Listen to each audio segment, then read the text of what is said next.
Hi, this is Tecora, and welcome to the show. Tonight, our show is live, and we are here with Zach Mills, who is the director of Scoop, as well as Dr. Danielle Bahuro.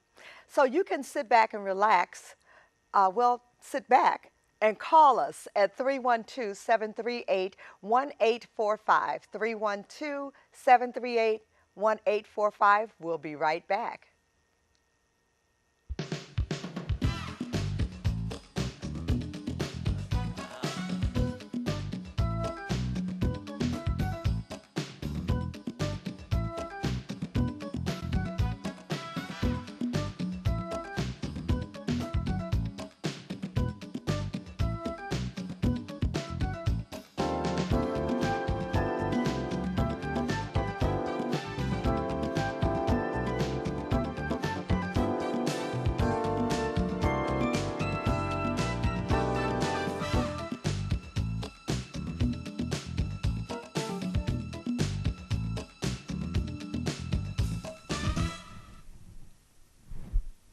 Hi, and welcome back to the show. Again, our show is live tonight. We've got Zach Mills and Dr. Danielle Bahuro. That's the thing about a live show. If you screw up, it's whatever comes up goes out. But thanks a lot for joining us tonight. We're going to be talking about an organization. It's actually a program under Scoop, but it's cats, and we're going to focus very much on cats. Keep watching the show because in the weeks to come, you'll see another program where we focus a lot on Scoop and what Scoop does. But tonight, we're going to focus on cats. So, Zach, thank you so much for joining us tonight. Sure, thanks for having me. Danielle, Thank Dr. Bahuro. Thank you. Thank you so much for joining us. Thank you. When CATS, C-A-A-T-S, what is CATS? CATS stands for the Center for African American Theological Studies. And basically what we are, we're a department within the nonprofit called Scoop. And Scoop, it's a mouthful. It's the Seminary Consortium for Urban Pastoral Education. So that's the nonprofit. And then CATS is a division. It's an academic program within the nonprofit of Scoop. Okay. Now, I learned about CATS several years ago from a good friend, Cynthia Millsap. Yes. And when she told me about CATS, I went to I think it was a breakfast, and she was receiving an award or something. And so I think that was my first introduction to Scoop and to CATS.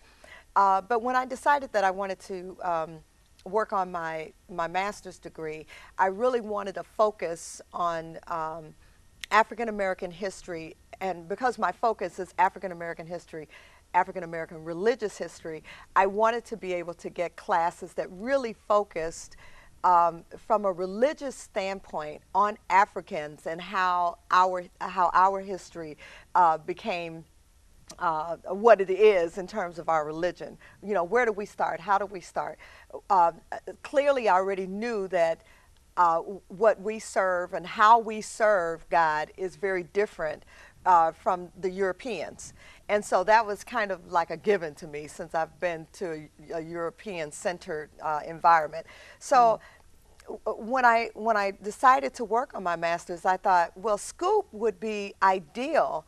And when I looked at some of the descriptions from the syllabi about the courses that were offered, I was like, wow, this is it. This is what I've been looking for.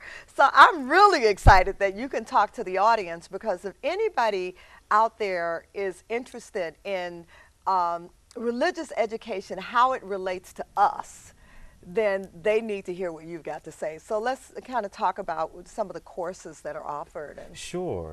So what we're very proud of at CATS and Scoop in general at the nonprofit is that we specialize in what we call contextual urban theological education. What that means is that we offer classes that are very much rigorous academically, but all of our classes are geared towards problems in the community of Chicago. So whether we're talking about violence, whether we're talking about poverty, food deserts, poverty in our public school systems, the corrupt politics in cities like Chicago and beyond. Our classes at Scoop, at the nonprofit, and especially at CATS, really deal with how we train people who are passionate about social justice, people who are passionate about changing and transforming their communities, their churches, the social landscape. And so we have a variety of classes. We offer about 14 classes in my department. Okay, And but sure. before we get into too far into the classes, because I do want people to know about them, but we have a caller on the line, and I want to make sure that we get as many calls in as we can. Absolutely. So since someone already has a question, let's hear it. Absolutely. Yeah, thank you, Ms. Rogers, for taking the call so quickly. Can you guys hear me? Yes. Yes. Okay, very good. You know, I was really thinking one way, but then when the gentleman mentioned about the corruption in Chicago, that really brought me on point. From an African-American perspective, we are in such a situation here in Chicago, and part of that is due to the co-opting out of our religious leaders here in the city of Chicago. Because they have been corrupted, the message of unity has been diluted and, quite frankly, not even delivered. We can't even elect sincere leaders to bring us up out of this mess because our religious leaders have been so corrupted. So if you could give me some feedback on it and let's, put this subject on the table for further discussion, I greatly appreciate it. And thank you once again, Ms. Rogers, for taking the call so quickly. No problem. Thank you for calling. Absolutely. It's a phenomenal question, and I would say that certainly in any city, a city like Chicago where it's so complex, the city budgets are so big, there are all kinds of different networks, that certainly it does happen that clergy, pastors, the very people who are called to be agents of change and social justice can sometimes find themselves entangled in as the gentleman said, they can be co-opted by the powers and principalities. Yes. They can be tempted by power and prestige and money, and certainly that does happen. I will say that it's certainly not all of the pastors and religious leaders in Chicago. There are some phenomenal leaders here doing some very prophetic and courageous work.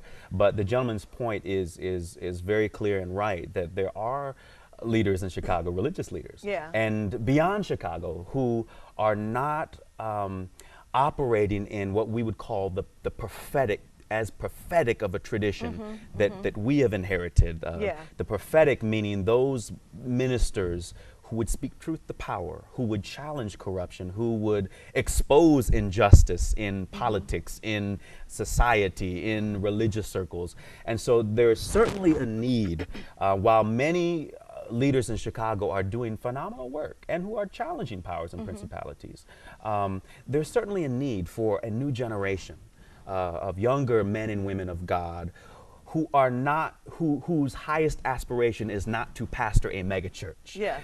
Not saying anything necessarily about megachurches, but we need young men and women who have an ambition to serve. Yes. And to not be motivated solely by a six-figure salary. Yes. But men and women who are willing to lay their lives on the line.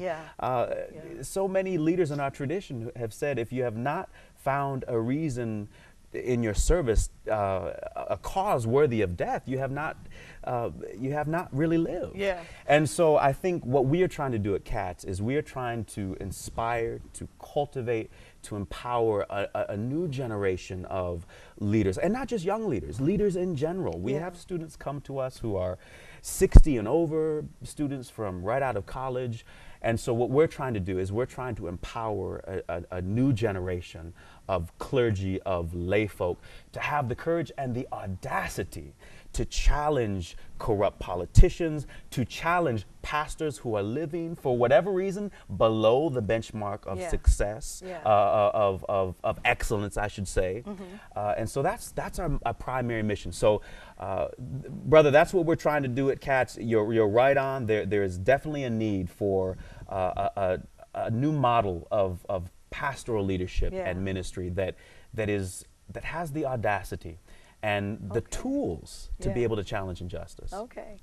Well, we have another caller on the line. What's your question? Oh, yes, good evening. How's everything? Greetings to all the guests. Great. My Greetings to question you. is to Zach, the brother Zach Miller. I mean, you speak real good, brother. And I'd like to ask you just a couple of questions. Sure. You said a new leadership. I agree with you on we need to bring some new leadership in. I agree with you 100%. My question is, and on corruption too, but my question is to you, my brother, is that are we willing to expose those pastors by name? Are we willing to expose those politicians by name? See, as long as we keep everything swept under the rug, we don't want to expose those of corruption in religion and politicians. It's going to continue to go on.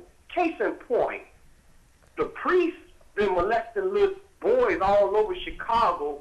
It has not been one I want to speak on a black politician. The black politicians never exposed. We don't have no outspoken black politician, not no alderman, not nobody, no state legislator. But that goes back to us as voters putting people in that look like us, thinking they're going to do something for us. Okay, So my question is, who are they? Are you willing to go on record right now to expose those that you speak of, because you have an idea of those corrupt pastors? Okay. You have an idea of those corrupt politicians. Okay, Are you willing okay. to go on the record now, or you just want to just continue on and just hope on and hope on and hope on? Well, Thank hold you. on. Let me address that question, and thank you so much for your call. Absolutely. I'd like to address that question, although he did it directed to you. Yeah. But you know, from my standpoint, I think it is really important. There are a lot of ministers who are doing Yes. the good things. Yes. There are, and when we look at CATS and the what we provide, what you are providing through CATS, I think it's really critical that we focus on the things that we are doing to improve our situation, versus spending a lot of time talking about somebody and how bad they are, because I don't want to give that any power. Yeah. They already have some power. I don't want to give them any more power. I certainly don't want to give them any on this this show. But thank you so much for calling. Maybe that could be addressed in another show, but this is not the one, not tonight. Thank you. We have another caller on the line. Yes, I understand and I hear everything you've just said. Our approach has to be multifaceted, but here's my critical comment. In light of the Trayvon Martin situation and the failure of the criminal justice system, this is a time when we needed to have a strong religious leadership like we had in the civil rights movement. And if you trace it all the way back, you'll find that our civil rights movement that was based in the religious leadership failed when King died and when Jesse Jackson was installed as the figurehead. And ever since then, we went downhill both in Chicago and nationwide. So unless we understand that the approach has to be multifaceted with the identification of people that are subverting our efforts, along with the concentration of tried, tested, and true methodologies that must be installed, then we won't succeed. Because think about it. When we were the last mayoral election, everything was going along at a certain pace. We had coalesced. We were identifying a leader, and then Jesse Jackson swooped in, and then we got divided once again, and boom, Rahm Emanuel. So, I've said a lot, and thank you for giving me the opportunity. Okay, thank you so much for calling. You want to address that at all? Sure. Dr. Burrell. Yes, I think also the challenge for us is also to remember that instead of waiting for someone else or looking for someone else to bring about change, I think that the divine, whatever we call that being, whether we call that being God or Allah, I think that the divine is calling for us to be the providers of new change. I think that it's easy to play the blame game. I think that it's easy to want to look to our left and look to our right and find out who is the person that will step up next. But I think what God is calling us to do is to embrace a radical new way of being for ourselves and be that which we want to see in society instead of waiting for someone else to do the work. Okay. And so what I enjoy about the CATS program in particular is there's a call for all of us to see how we can get involved using theoretical strategies based not only in theological concepts but in the behavioral sciences. Yeah.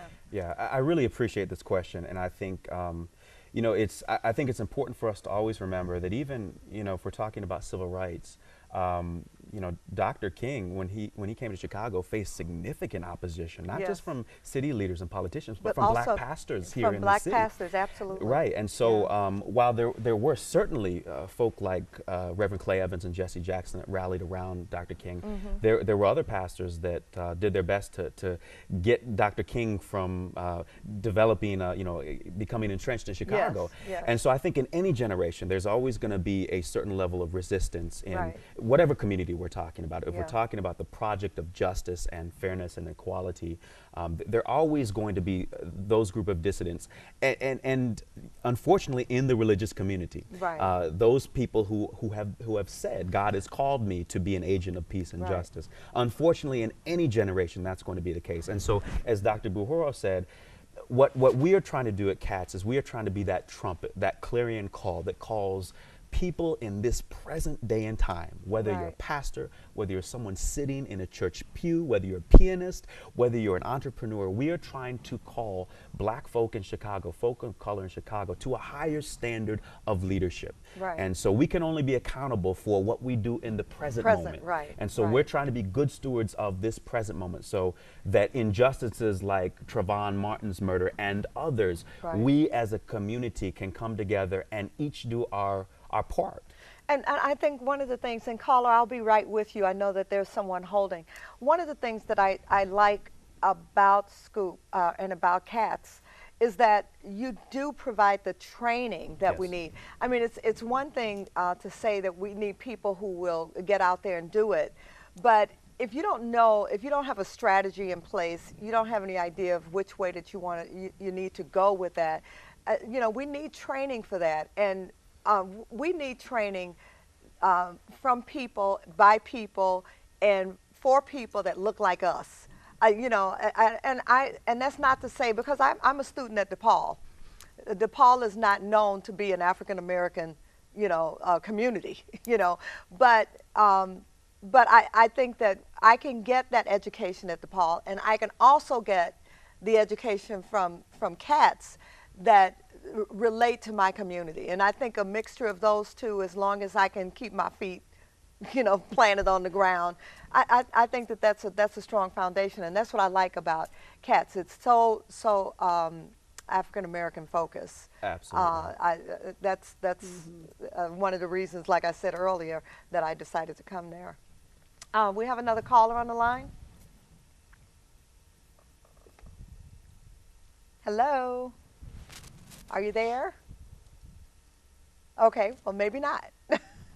Okay, well, let's get back to talking about, can you talk about maybe some of the courses that we've got? Yes, so at CATS we have two primary tracks. There is a certificate level track, and this is for people who know they want to do a Master of Divinity degree, but they haven't been in school for a while. They're not quite as confident with their writing abilities, and they feel they need some academic training and grounding before they move on to a Master of Divinity. Okay. So the certificate really helps them to feel more confident about going on to an advanced graduate degree. Now, the certificate, you don't need to have a bachelor's degree for that. For the certificate, you do not. So Okay. a lot of students come to us and they say, Reverend Mills, I love the classes that you're offering. I want to enroll, but I don't have a bachelor's degree. And you don't have to have one to enroll in the certificate program. And the certificate will prepare them. It will do several things. The other cohort of people that come to us, they say, well, I don't know if I want to do a Master of Divinity. I serve in my church, I'm a lay leader, and I just want some more tools to be able to do what I'm doing in my own church to a higher caliber. And so our certificate program graduates, when they graduate, if they're wanting to go on to seminary to get a Master of Divinity, they have all the critical tools and the experience to go on to be successful in that track. But if they don't want that, they want to just go into their church setting, we offer classes in theology, in preaching, in biblical studies, what's called urban ministry practicum. It gives our students in the certificate program an opportunity to work in a church, to engage local faith leaders. So when certificate program students graduate, they're prepared to go on to seminary, or if they don't feel that calling into their life, they're prepared to serve their congregations in a greater capacity. And that it's a great thing for pastors, because then pastors have lay leaders who are more equipped to assist them to do the work of ministry in that context. Okay. Okay. Well, before we get into the MDiv, we're going to take this call. Caller? Hello? Hi. Hello? Or Yes. Can I speak? Yes, I was affiliated with I was affiliated with the school program about 12 years ago, which was very, very good, very informative. And Dr. Jeremiah Wright, he was involved, and a lot of us was accepted at Virginia Seminary, one of the oldest black seminary. Yes. But what I like to say, and I like to try to be brief and laconic as possible. First of all, we are at spiritual warfare. See, a lot of people do not realize that we're fighting principalities in dark places. And that, and as I study demonology, divine metaphysics, let there be light, the 7 keys to the Bible, and studying the Bible from an Aramaic perspective, you get a different interpretation, just like when they said Lot's wife turned to a pillar of salt. In the Aramaic text meant that she had a stroke, she had a heart attack, and she died.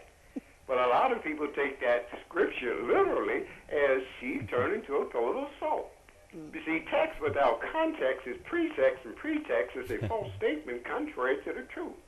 See, our purpose is to cultivate our God-given potentiality spiritually, mentally, and physically, so that we can be an asset to our Creator, ourselves, and our fellow man. Well said. Until we do that, progress will not be made. I'm reading a book right now called Satan in the Pulpit. He got the Bible in his right hand, his pen is in his left, telling lies in the name of salvation. The church is supposed to be a hospital to heal people with sickness. But the church has become the Satan's den. You go, you see your little boy there, he's molested. The preacher, I mean, it's just pitiful. But each person must be responsible. And like God said, give me a man who's the master of his faith, and I will change your wrong into right. Wow. And on that note, I can go on, but I know Cynthia sent me, she's a beautiful person. Yes. Yes. Very intelligent. Scoop, I think it's a beautiful program. But I like to say peace, love, and goodwill to all of you. Thank you Thanks so to much. me for allowing me the opportunity to speak. Thank you so much for your call. Thank you. Thank you. No, it's first of all, it's I'm glad that the gentleman had such a great experience at Scoop, and that's what we hope for. So yeah, I think it's what we try to do. I loved what he said about cultivating one's intellectual, emotional, and social capacities and wherewithal in service of God, in transformation of injustice and social transformation. So that's what we try to do at Scoop. We try to help people take inventory of all the gifts that they have. Right. Intellectually, spiritually, socially, and use that in service of upbuilding this community that's broken in different kinds of ways. And if you do take that scripture seriously, that the battle is not just between flesh and blood, but between powers and principalities, then one has to analyze racism and poverty and violence, not just from the lens of intellectual reflection. Right. But if you take that scripture seriously, as the gentleman said, that then you have to say, well, that there are perhaps spiritual implications and things going on beyond our ability to perceive that is helping to sustain these problems of violence and poverty. And so that's another aspect of what we do at Scoop and CATS, is that we give people the practical tools to and intellectual tools to analyze problems from an intellectual standpoint.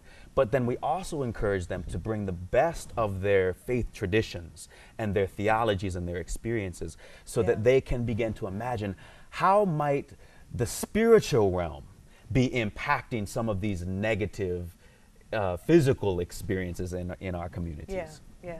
Okay. We have another caller on the line.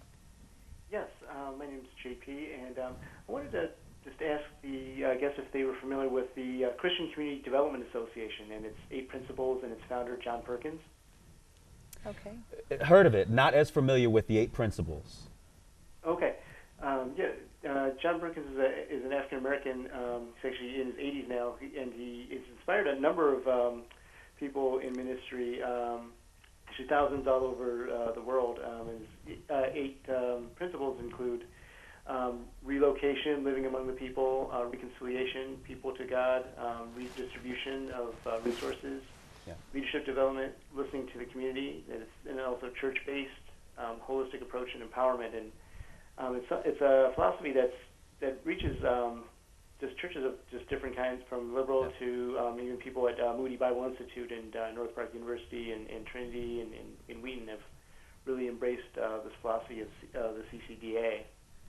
And so I guess I just sort of wanted to throw that out and if you guys can discuss that at all. Yeah, no, it's great. And I think Scoop really operates from a lot of those, uses each of those 8 categories as points of departure in various ways. And so I would say most prominently what we do at Scoop and CATS is the whole relocation piece. Is that we tell our students, you can't be effective leaders in an urban context if you only spend your time in a classroom.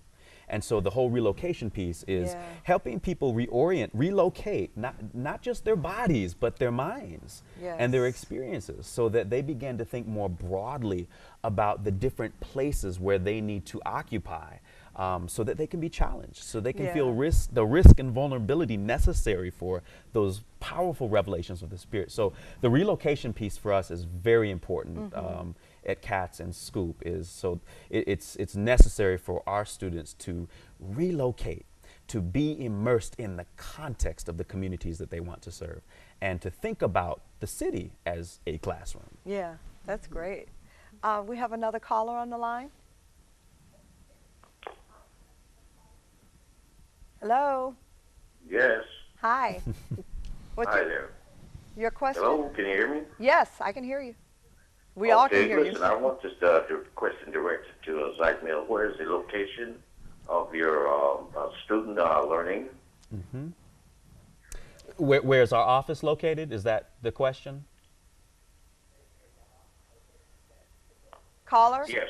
Okay, so our office is located at 200 North Michigan Avenue, but we will be moving to 205 West Monroe in August. So that's the location of our physical office, but our classes are offered in different churches on the south and west sides of the city, so that our students are immersed immediately in the different contexts of Chicago. So we have a great network of pastors that open their churches for our students to learn in. I know that I've taken a number of classes, and they were all in the community. Yeah. So, well, it looks like the show is over. Thank you so much. Thank you, callers, for calling. It looks like there's somebody on the line now, but we can, if you want to hold on, we will take your call and continue this conversation. If people want to continue to call, that's fine, and we'll just sit here until you stop calling. Thank you so much for joining us tonight. Have a wonderful evening. And caller, hold on. If you're still there, we'll take your call in just a few minutes. That's nice.